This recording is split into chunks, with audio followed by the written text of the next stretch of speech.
आप सभी लोगों को नमस्कार। आज हम भक्ति काल के अंतर्गत निर्गुण भक्ति काव्य धारा से संबंधित महत्वपूर्ण प्रश्नों को हल करेंगे। प्रश्न में 4 विकल्प दिए गए हैं, सही विकल्प का चयन करना है। आइए अब हम प्रश्नों की शुरुआत करते हैं। प्रश्न संख्या 87 है, सूफी साधना में ईश्वर की कल्पना किस रूप में की गई? पति रूप में, पत्नी रूप में, मित्र रूप में, कोई नहीं। सूफी साधना में ईश्वर की कल्पना पत्नी रूप में की गई है, इसलिए विकल्प भी पत्नी रूप में सही है। संत कवियों ने ईश्वर की कल्पना पति के रूप में की है। प्रश्न संख्या 88 है, सूफियों में कौन सी दशा हाल की दशा में गिनी जाती है? शरीयत, नासूत, तरीकत, हकीकत। सूफियों में नासूत दशा हाल की दशा में गिनी जाती है, इसलिए विकल्प भी नासूत सही है। प्रश्न संख्या 89 है, इनमें से सूफी साधना के मुकामों में कौन सा शामिल नहीं है? मलकत, शरीयत, मारिफत, हकीकत। इसमें से मलकत सूफी साधना के मुकामों में शामिल नहीं है, इसलिए विकल्प ये मलकत सही है। सूफी साधना के 4 मुकाम हैं। मुकाम का अर्थ होता है पड़ाव, तो सूफी साधना के 4 मुकाम इस प्रकार हैं: शरीयत, तरीकत, हकीकत, मार्फत। प्रश्न संख्या 90 है, डॉक्टर नगेंद्र ने प्रेमाख्यानक काव्य परंपरा का पहला ग्रंथ किसे माना है? चंदायन, हंसावली, मृगावती, पद्मावत। डॉक्टर नगेंद्र ने प्रेमाख्यानक काव्य परंपरा का पहला ग्रंथ हंसावली को माना है, इसलिए विकल्प भी हंसावली सही है। हंसावली की रचना 1370 ईस्वी में असाइत ने की थी। चंदायन की रचना 1379 ईस्वी में मुल्ला दाऊद ने की थी। मृगावती की रचना 1503 ईस्वी में कुतुबन ने की थी। पद्मावत की रचना 1540 ईस्वी में मलिक मोहम्मद जायसी ने की थी। प्रश्न संख्या 91, आचार्य रामचंद्र शुक्ल ने किस काव्य ग्रंथ को प्रेमाख्यानक काव्य परंपरा का पहला ग्रंथ माना है? चंदायन, मृगावती, सत्यवती कथा, मधुमालती। आचार्य रामचंद्र शुक्ल ने मृगावती को प्रेमाख्यानक काव्य परंपरा का पहला ग्रंथ माना है, इसलिए विकल्प भी मृगावती सही है। मृगावती की रचना 1503 ईस्वी में कुतुबन ने की थी। चंदायन की रचना 1379 ईस्वी में मुल्ला दाऊद ने की थी। सत्यवती कथा की रचना 1501 ईस्वी में ईश्वरदास ने की थी। मधुमालती की रचना 1545 ईस्वी में मंझन ने की थी। प्रश्न संख्या 92 है, ईश्वरदास कृत सत्यवती कथा को किस आलोचक ने हिंदी प्रेमाख्यानक काव्य परंपरा का पहला ग्रंथ माना है? आचार्य रामचंद्र शुक्ल, मिश्र बंधु, डॉक्टर नगेंद्र, हजारी प्रसाद द्विवेदी। ईश्वरदास कृत सत्यवती कथा को हजारी प्रसाद द्विवेदी ने हिंदी प्रेमाख्यानक काव्य परंपरा का पहला ग्रंथ माना है, इसलिए विकल्प डी हजारी प्रसाद द्विवेदी सही है। सत्यवती कथा की रचना 1501 ईस्वी में ईश्वरदास ने की थी। प्रश्न संख्या 93 है, चंदायन के रचयिता का नाम क्या है? कासिम शाह, मुल्ला दाऊद, शेख नबी, कुतुबन। चंदायन के रचयिता का नाम है मुल्ला दाऊद, इसलिए विकल्प भी मुल्ला दाऊद सही है। चंदायन की रचना 1379 ईस्वी में मुल्ला दाऊद ने की थी। चंदायन को डॉक्टर राम कुमार वर्मा ने हिंदी प्रेमाख्यानक काव्य परंपरा का पहला ग्रंथ माना है। प्रश्न संख्या 94 है, मधुमालती के रचनाकार का नाम बताइए? कुतुबन, मंझन, जायसी, उस्मान। मधुमालती के रचनाकार हैं मंझन, इसलिए विकल्प भी मंझन सही है। मधुमालती की रचना 1545 ईस्वी में मंझन ने की थी। प्रश्न संख्या 95 है, शेख नबी की रचना है ज्ञानदीप, हंस जवाहिर, ढोला मारूरा दूहा, इंद्रावती। शेख नबी की रचना है ज्ञानदीप, इसलिए विकल्प ये ज्ञानदीप सही है। प्रश्न संख्या 96 है, माधवानल काम कंदला किस कवि की रचना है? जायसी, गणपति, उस्मान, दामोदर कवि। माधवानल काम कंदला गणपति की रचना है, इसलिए विकल्प भी गणपति सही है। माधवानल काम कंदला को राजस्थानी भाषा में गणपति ने लिखा है। प्रश्न संख्या 97 है, जान कवि द्वारा लिखे गए प्रेमाख्यानक ग्रंथों की संख्या कितनी है? 78, 29, 50, 40 जानकवि द्वारा लिखे गए प्रेमाख्यानक ग्रंथों की संख्या 29 है, इसलिए विकल्प बी 29 सही है। प्रश्न संख्या 98, रूपमंजरी के रचयिता कौन हैं? सूरदास, नंददास, कृष्णदास, नारायण दास। रूपमंजरी के रचयिता हैं नंददास, इसलिए विकल्प बी नंददास सही है। प्रश्न संख्या 99, छिताई वार्ता किसकी रचना है? गणपति, उस्मान, नारायण दास, नूर मोहम्मद। छिताई वार्ता नारायण दास की रचना है, इसलिए विकल्प सी नारायण दास सही है। प्रश्न संख्या 100, गणपतिकृत माधवानल काम कंदला किस भाषा में रचित है? ब्रजभाषा, अवधी, राजस्थानी, हिंदी खड़ी बोली। गणपतिकृत माधवानल काम कंदला की भाषा है राजस्थानी, इसलिए विकल्प सी राजस्थानी भाषा सही है। प्रश्न संख्या 101 है कि ढोला मारू रा दूहा किस भाषा में रचित प्रेमाख्यानक है? अवधी, हिंदी खड़ी बोली, राजस्थानी, ब्रजभाषा। ढोला मारू रा दूहा की रचना राजस्थानी भाषा में हुई है, इसलिए विकल्प सी राजस्थानी सही है। प्रश्न संख्या 102 है, मधुमालती का नायक कौन है? रत्नसेन, मनोहर, माधव, ऋतुपर्ण। मधुमालती का नायक है मनोहर, इसलिए विकल्प भी मनोहर सही है। मधुमालती की रचना 1545 ईस्वी में मंझन ने की थी। प्रश्न संख्या 103 है, किस प्रेमाख्यानक काव्य का नायक राजकुमार ऋतुपर्ण है? सत्यवती कथा, मधुमालती, मृगावती, चित्रावली। तो विकल्प ए सत्यवती कथा सही है। राजकुमार ऋतुपर्ण सत्यवती कथा का नायक है। सत्यवती कथा की रचना 1501 ईस्वी में ईश्वरदास ने की थी। आचार्य हजारी प्रसाद द्विवेदी ने इसे प्रेमाख्यानक काव्य परंपरा का पहला ग्रंथ माना है। प्रश्न संख्या 104 है, चित्रावली का नायक कौन है?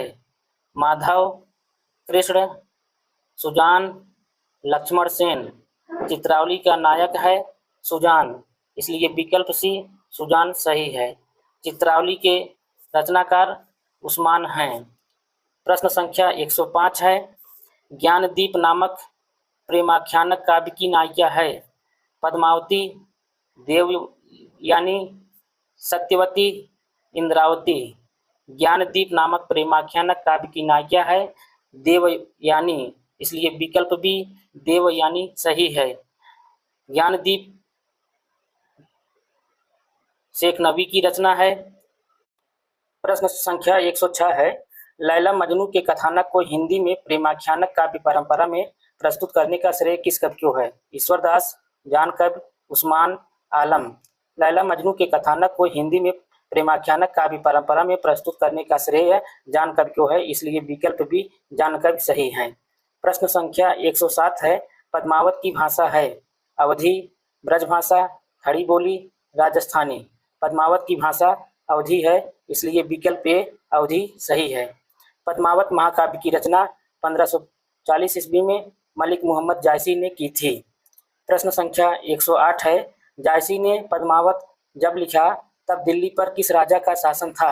अकबर, हुमायूं, शेरशाह, जहांगीर। जायसी ने पद्मावत जब लिखा तब दिल्ली पर शेरशाह का शासन था, इसलिए विकल्प सी शेरशाह सही है। प्रश्न संख्या 109 है, तन चितौर मन राजा कीन्हा पंक्ति किस काव्य ग्रंथ की है? मृगावती, पद्मावत, मधुमालती, चित्रावली।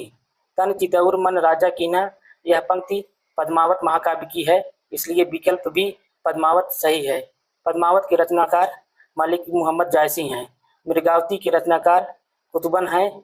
मधुमालती के रचनाकार मंझन हैं। चित्रावली के रचनाकार उस्मान हैं। प्रश्न संख्या 110 है, माधवानल काम कंदला पर प्रेमाख्यानक किस कवि ने लिखा है? गणपति, आलम, कुशललाभ, उपर्युक्त सभी ने। माधवानल काम कंदला पर प्रेमाख्यानक काव्य गणपति, आलम, कुशललाभ इन तीनों ने लिखा है, इसलिए विकल्प डी उपर्युक्त सभी सही हैं। प्रश्न संख्या 111 है, रत्नशेखर कथा के आधार पर हिंदी में कौन सा ग्रंथ लिखा गया? मृगावती, पद्मावत, मधुमालती, रूपमंजरी। रत्नशेखर कथा के आधार पर पद्मावत ग्रंथ लिखा गया, इसलिए विकल्प बी पद्मावत सही है। प्रश्न संख्या 112 है, कौन सा प्रेमाख्यानक कवि एक आंख वाला कान्हा था? ईश्वरदास, शेख नबी, कुतुबन, जायसी। जायसी एक आंख के काने थे, इसलिए विकल्प डी जायसी सही है। प्रश्न संख्या 113 है, आओ मैं जान कबत अस्कीन्हा, मकु यह रहे जगत मह चीन्हा। यह पंक्ति किस कवि की है? तुलसी, जायसी, कुतुबन, मंझन। आओ मैं जान कबित अस्कीन्हा, मकु यह रहे जगत मह चीन्हा। यह पंक्ति जायसी की है, इसलिए विकल्प बी जायसी सही है। प्रश्न संख्या 114 है, किस काव्य ग्रंथ में रूपकत्व का निर्वाह माना गया है? पद्मावती, मृगावती, हंसावली, मधुमालती। तो पद्मावत में रूपकत्व का निर्वाह माना गया है, इसलिए विकल्प ए पद्मावत सही है। पद्मावत की रचना मलिक मोहम्मद जायसी ने की, मृगावती की रचना कुतुबन ने की, हंसावली की रचना असाइत ने की, मधुमालती की रचना मंझन ने की। प्रश्न संख्या 115 है, कौन सी विशेषता सूफी काव्य की नहीं है? रहस्यवादी भावना, हिंदू संस्कृति का चित्रण, लौकिक प्रेम के माध्यम से अलौकिक प्रेम की प्राप्ति, ब्रजभाषा का प्रयोग। इसमें सूफी काव्य की विशेषताओं में जो नहीं है वह है ब्रजभाषा का प्रयोग, इसलिए विकल्प डी ब्रजभाषा का प्रयोग सही है। सूफी कवियों ने अधिकतर अवधी भाषा का प्रयोग किया है। प्रश्न संख्या 116 है, किस जैन कवि ने अपने आत्मचरित में मधुमालती एवं मृगावती का उल्लेख किया है? स्वयंभू, बनारसी दास, जोइंदू, मुनिशालिभद्र। तो बनारसी दास जैन ने अपने आत्मचरित में मधुमालती एवं मृगावती का उल्लेख किया है, इसलिए विकल्प भी बनारसी दास सही है। बनारसी दास जैन ने अपनी आत्मकथा अर्धकथानक में मधुमालती और मृगावती का उल्लेख किया है। उन्होंने लिखा है कि तब घर में बैठे रहें नाहिन हाट बाजार, मधुमालती मृगावती पोथी दो उचार। प्रश्न संख्या 117 है, जायसी के गुरु का नाम था? मोइनुद्दीन चिश्ती, नूर मोहम्मद, शेख मोहिदी, कोई नहीं। जायसी के गुरु का नाम शेख मोहिदी था, इसलिए विकल्प सी शेख मोहिदी सही है। प्रश्न संख्या 118 है, आखिरी कलाम पुस्तक जायसी ने किस शासक के शासनकाल में लिखी थी? बाबर, हुमायूं, शेरशाह सूरी, अकबर। आखिरी कलाम पुस्तक जायसी ने बाबर के शासनकाल में लिखी थी, इसलिए विकल्प ए बाबर सही है। प्रश्न संख्या 119 है, पद्मावत की अधिकतर हस्तलिखित प्रतियां किस लिपि में मिली हैं? देवनागरी लिपि, फारसी लिपि, गुरमुखी लिपि, ब्राह्मी लिपि। पद्मावत की अधिकतर हस्तलिखित प्रतियां फारसी लिपि में मिली हैं, इसलिए विकल्प बी फारसी लिपि सही है। प्रश्न संख्या 120 है, मोह का हंस की कोहराई पंक्ति किस कवि की है? कबीर, जायसी, सूरदास, तुलसीदास। मोह का हंस की कोहराई यह पंक्ति जायसी की है, इसलिए विकल्प भी जायसी सही है। जायसी कुरूप थे, एक बार शेरशाह इन्हें देखकर हंसने लगा तो जायसी ने कहा कि मोह का हंस की कोहराई, अर्थात तुम मुझ पर हंस रहे हो या उस बनाने वाले पर। प्रश्न संख्या 121 है, जायसी की किस रचना में वर्णमाला के एक एक अक्षर को लेकर सिद्धांत संबंधी तत्वों से भरी चौपाइयां कही गई हैं? जायसी की किस रचना में वर्णमाला के एक एक अक्षर को लेकर सिद्धांत संबंधी तत्वों से भरी चौपाइयां कही गई हैं? पद्मावत, आखिरी कलाम, अखरावट, इनमें से कोई नहीं। तो विकल्प सी अखरावट है, इसलिए विकल्प सी सही है। अखरावट रचना में वर्णमाला के एक एक अक्षर को लेकर सिद्धांत संबंधी तत्वों से भरी चौपाइयां हैं। प्रश्न संख्या 122 है, आखिरी कलाम में वर्णन है सृष्टि का, कयामत का, संसार का, सिद्धांत का। आखिरी कलाम में कयामत का वर्णन है, इसलिए विकल्प भी कयामत सही है। आखिरी कलाम मलिक मोहम्मद जायसी की रचना है। प्रश्न संख्या 123 है, पद्मावती के पिता का नाम था रत्नसेन, गंधर्वसेन, कुमारसेन, राघव चेतन। पद्मावती के पिता का नाम गंधर्वसेन था, इसलिए विकल्प बी गंधर्वसेन सही है। प्रश्न संख्या 124 है। पद्मावत में हीरामन किसका नाम है? एक हंस, एक ब्राह्मण, एक तोता, एक दूत। पद्मावत में हीरामन एक तोता का नाम है, इसलिए विकल्प सी एक तोता सही है। प्रश्न संख्या है 125। रत्नसेन कहाँ का राजा था? मेवाड़, चित्तौड़, दिल्ली, ग्वालियर। रत्नसेन चित्तौड़ का राजा था, इसलिए विकल्प बी चित्तौड़ सही है। प्रश्न संख्या 126 है। राघव चेतन का उल्लेख किस प्रेमाख्यानक ग्रंथ में है?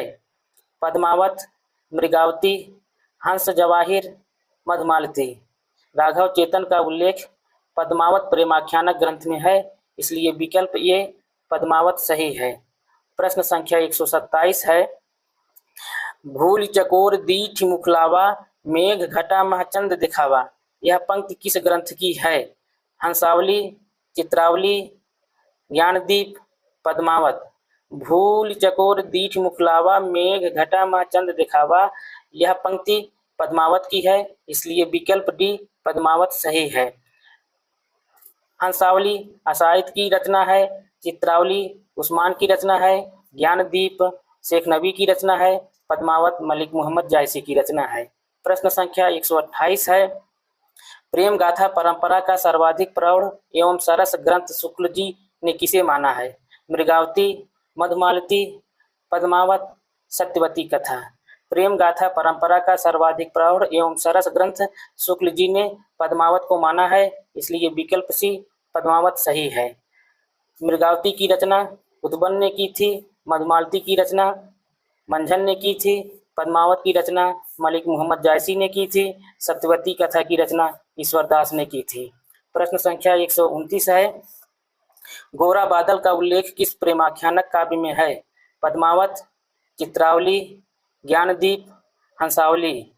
गोरा बादल का उल्लेख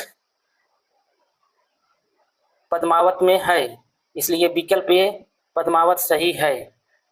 पद्मावत की रचना जायसी ने की है, चित्रावली की रचना उस्मान ने की है, ज्ञानदीप की रचना शेख नबी ने की है, हंसावली की रचना असाइद ने की है। प्रश्न संख्या 130 है। उस्मान की चित्रावली में किस शाहे वक्त की प्रशंसा की गई है? बाबर, हुमायूं, अकबर, जहांगीर। उस्मान की चित्रावली में जहांगीर की प्रशंसा की गई है, इसलिए विकल्प डी जहांगीर सही है। चित्रावली कहाँ की राजकुमारी थी? रूपनगर, सिंघलदीप, मलय, जम्बूद्वीप। चित्रावली रूपनगर की राजकुमारी थी, इसलिए विकल्प ये सही है, रूपनगर। चित्रावली उस्मान की रचना है। प्रश्न संख्या 132 है।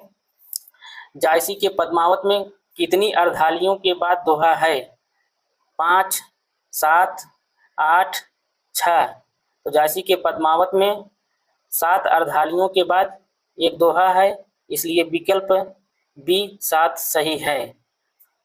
मृगावती रचना में 5 अर्धालियों के बाद एक दोहा है, मधुमालती रचना में 5 अर्धालियों के बाद एक दोहा है, यूसुफ जुलेखा में 9 अर्धालियों के बाद एक दोहा है। प्रश्न संख्या 133 है।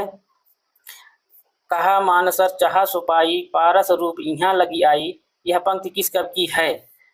उस्मान, जायसी, कुतुबन, मुल्ला दाऊद। कहा मानसर चाहा सुपाई, पारस रूप इहाँ लगी आई। यह पंक्ति जायसी की है, इसलिए विकल्प भी जायसी सही है। प्रश्न संख्या 134 है। विरह वर्णन के अंतर्गत पद्मावत में 12 मासा का प्रारंभ किस महीने से जायसी ने किया है? चैत, बैसाख, जेठ, आषाढ़।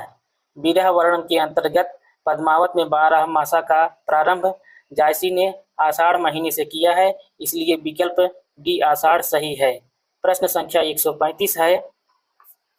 हंस जवाहिर के रचयिता बताइए। नूर मोहम्मद, कासिम शाह, दाऊद, मंझन। हंस जवाहिर के रचयिता हैं कासिम शाह, इसलिए विकल्प भी कासिम शाह सही है। प्रश्न संख्या 136 है। कि नूर मोहम्मद की कौन सी रचना में आध्यात्मिक रूपक है? अनुराग बांसुरी, इंद्रावती, कथा चित्रावली, इनमें से कोई नहीं। नूर मोहम्मद की रचना अनुराग बांसुरी में आध्यात्मिक रूपक है, इसलिए विकल्प ए अनुराग बांसुरी सही है। प्रश्न संख्या 137 है कि आचार्य रामचंद्र शुक्ल ने सूफी आख्यानों काव्यों में किस एक हिंदू कवि का उल्लेख किया है? आचार्य रामचंद्र शुक्ल ने सूफी आख्यान काव्यों में किस एक हिंदू कवि का उल्लेख किया है? सूरदास पंजाबी, ईश्वरदास, नंददास, इनमें से कोई नहीं। आचार्य रामचंद्र शुक्ल ने सूफी आख्यान काव्यों में एक हिंदू कवि सूरदास पंजाबी का उल्लेख किया है, इसलिए विकल्प ये सूरदास पंजाबी सही है। प्रश्न संख्या 138 है, हंसावली की नायिका कहाँ की राजकुमारी थी? पाटड़, गुजरात, उज्जैनी, कर्नाटक। हंसावली की नायिका पाटड़ की राजकुमारी थी, इसलिए विकल्प ए पाटड़ सही है। हंसावली असाहित की रचना है, हंसावली की नायिका हंसावली है। प्रश्न संख्या 139 है, कामदेव की स्तुति किस प्रेमाख्यानक काव्य ग्रंथ में है?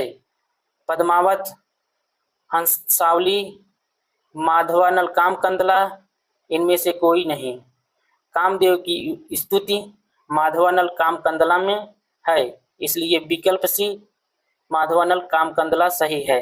प्रश्न संख्या 140 है, पद्मावत का रचना काल क्या है? 927 ईस्वी, 1200 ईस्वी, 1540 ईस्वी, 1660 ईस्वी। पद्मावत का रचना काल है 1540 ईस्वी, इसलिए विकल्प सी 1540 सही है। जायसी ने पद्मावत की रचना 1540 ईस्वी में की थी। यह अवधी भाषा का प्रथम महाकाव्य माना जाता है। प्रश्न संख्या 141 है, सूफी प्रेमाख्यानक काव्य परंपरा का प्रमुख रस क्या है? शांत रस, श्रृंगार रस, करुण रस, वीर रस। सूफी प्रेमाख्यानक काव्य परंपरा का प्रमुख रस है श्रृंगार रस, इसलिए विकल्प भी श्रृंगार रस सही है। प्रश्न संख्या 142 है, गुरु के लिए पीर शब्द का प्रयोग किस काव्य परंपरा में हुआ है? संत काव्य, कृष्ण काव्य, सूफी काव्य, राम काव्य। गुरु के लिए पीर शब्द का प्रयोग सूफी काव्य परंपरा में हुआ है, इसलिए विकल्प सी सूफी काव्य सही है। प्रश्न संख्या 143 है, जायसी ने अपने किस गुरु का उल्लेख पद्मावत में किया है? ए हीरामन, बी सैयद अशरफ, सी ख्वाजा निजामुद्दीन, डी इनमें से कोई नहीं। जायसी ने अपने गुरु सैयद अशरफ का उल्लेख पद्मावत में किया है, इसलिए विकल्प बी सैयद अशरफ सही है। प्रश्न संख्या 144 है, यह तन जारव छार कै कहो कि पवन उड़ाव, यह पंक्ति किस काव्य ग्रंथ की है?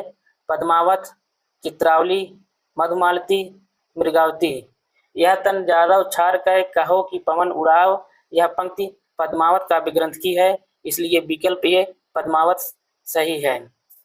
पद्मावत की रचना मलिक मोहम्मद जायसी ने की थी, चित्रावली की रचना उस्मान ने की थी, मधुमालती की रचना मंझन ने की थी, मृगावती की रचना कुतुबन ने की थी।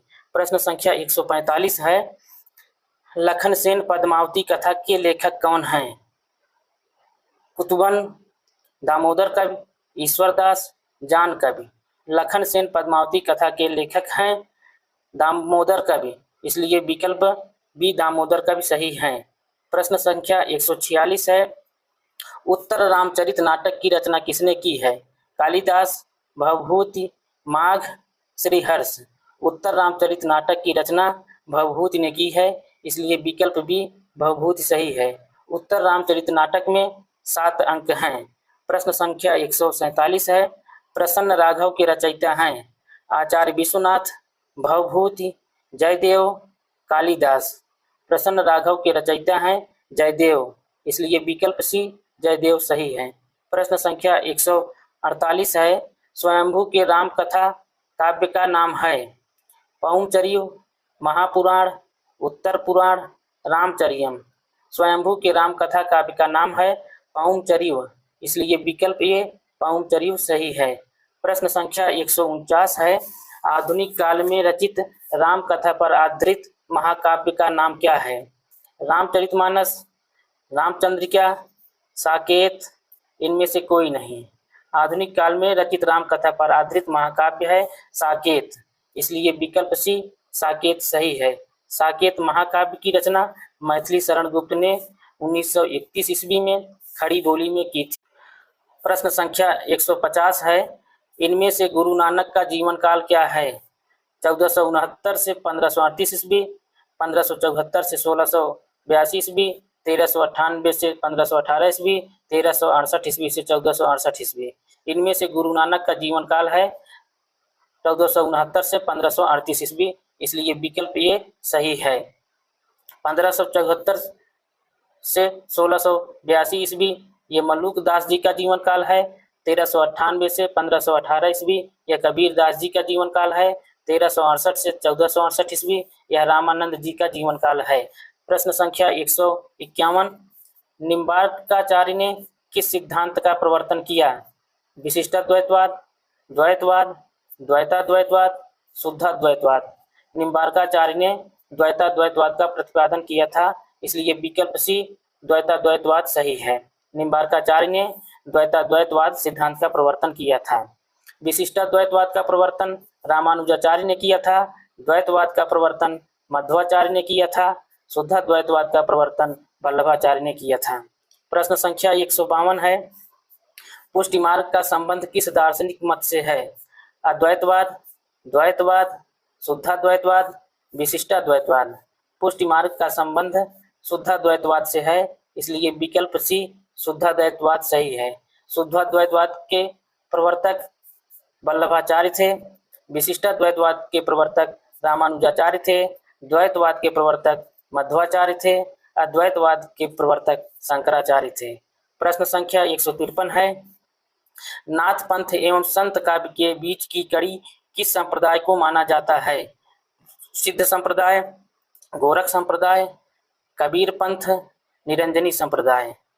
तो विकल्प डी निरंजनी संप्रदाय को नाथ पंथ एवं संत काव्य के बीच की कड़ी माना जाता है, इसलिए विकल्प डी निरंजनी संप्रदाय सही है। निरंजनी संप्रदाय के प्रवर्तक हरिदास निरंजनी थे। प्रश्न संख्या 154 है, ज्ञान समुद्र के रचनाकार का नाम बताइए। हरिदास निरंजनी, गुरु नानक, सुंदरदास, पीपा। ज्ञान समुद्र के रचनाकार हैं सुंदरदास, इसलिए विकल्प सी सुंदरदास सही है।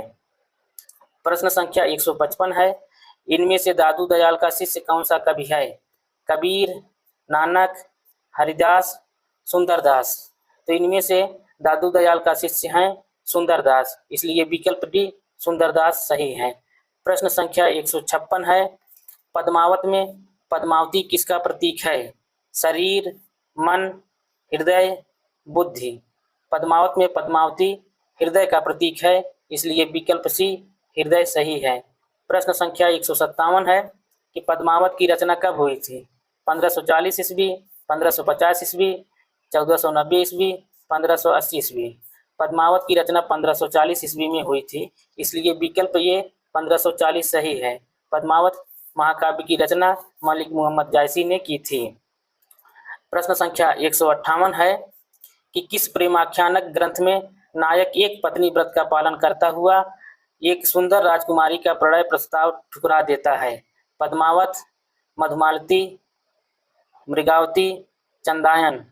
मधुमालती प्रेमाख्यानक ग्रंथ का नायक एक पत्नी व्रत का पालन करता हुआ एक सुंदर राजकुमारी का प्रणय प्रस्ताव ठुकरा देता है, इसलिए विकल्प बी मधुमालती सही है। प्रश्न संख्या 159 है, ब्रजभाषा कवि नंददास के किस काव्य ग्रंथ पर प्रेमाख्यानों का प्रभाव है? रसमंजरी, रूपमंजरी, भंवर गीत, उपर्युक्त सभी। ब्रजभाषा के कवि नंददास के किस काव्य ग्रंथ पर प्रेमाख्यानों का प्रभाव है? तो विकल्प बी रूपमंजरी सही है। प्रश्न संख्या 160 है, कबीर द्वारा प्रयुक्त कुंडलिनी योग की पारिभाषिक शब्दावली पर किसका प्रभाव है? सूफी संत, नाथ पंथ, सिद्ध संप्रदाय, बौद्ध मत।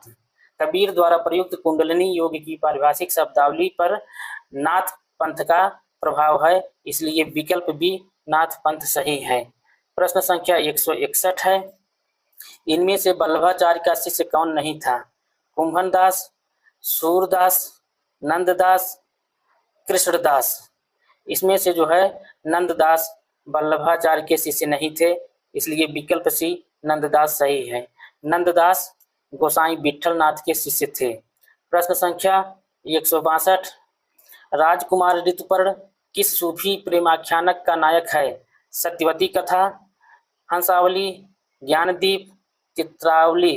राजकुमार ऋतुपर्ण सत्यवती कथा का नायक है, इसलिए विकल्प ये सत्यवती कथा सही है। हंसावली की रचना असाइद ने की थी, ज्ञानदीप की रचना शेख नबी ने की थी, चित्रावली की रचना उस्मान ने की थी।